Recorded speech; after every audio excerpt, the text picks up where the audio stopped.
Hey, Derek Evans here, author at hopeithelps.org. Today we're talking about wealth consciousness, which is one of my favorite subjects, honestly, because the true meaning of wealth consciousness is kind of the whole goal of consciousness.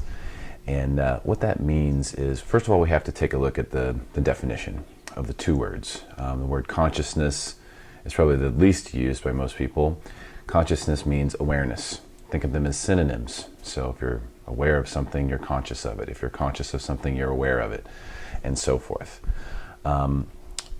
Wealth is where we have a dichotomy here for some people. Some people might think that wealth means material abundance. What people in ancient spiritual traditions and what a lot of people who have experienced great philosophical breakthroughs or have a regular practice of meditation believe is that wealth is actually contained within. And the reason is because if you look at value, so if we're going to talk about wealth, we have to decide what our value hierarchy is. Because wealth to a fish, or to a dog, or a cat, or to different human beings is all going to be different. So we have to look at our own value hierarchy and say, well, what's valuable to us? Because wealth for you and wealth for me might be two different things. However, it's hard to make an argument for this. If you can believe that true wealth is contained within, meaning that everything that you could possibly want is inside you. You don't need anything outside of you to have true wealth. Then you might believe that you are in control of your own destiny, that you can control your own happiness, that you are in charge of your own reality. And if that is true, then what could possibly be more valuable than that? In other words, if you were able to be calm, happy, blissful, no matter what was going on around you, no matter if people were yelling at you, no matter if people were making obscene gestures at you, if people were not including you, if people were making just fun of you in general, or anything else, ignoring you. No matter what was going on, no matter what chaos, no matter what turbulence was going on in your environment, if you could truly be blissful and happy throughout it, what would be more valuable than that?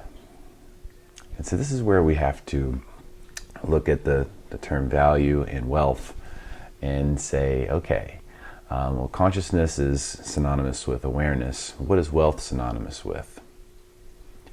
And that's the thing, it's synonymous with money or materials.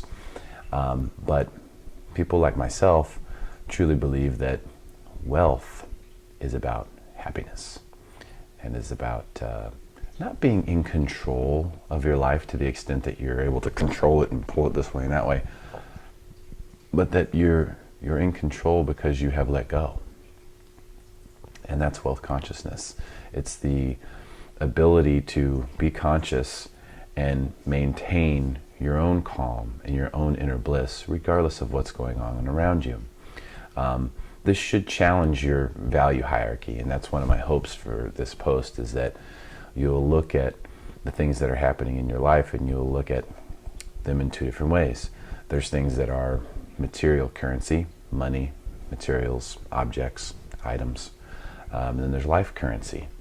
And if you start valuing the things that are in your life with life currency value and material currency value, you'll notice there's a dichotomy. They're not the same. So make those two columns, but then take away the material currency column. Because does that stuff really matter? I mean, we've been told that it does. We've been conditioned to think it does, but does it really matter? A lot of times people say, well, at least you have your health. Or, well, you always have your health if something really bad happens to you, so people say. First of all, I hope you have your health. That's important. If you don't, then that saying doesn't really mean anything.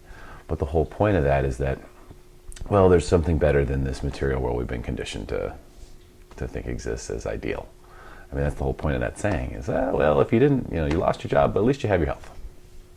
Because that's what really matters. And so even deep down, we have those realizations sometimes.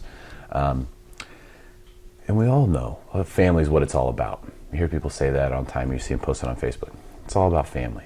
It's true.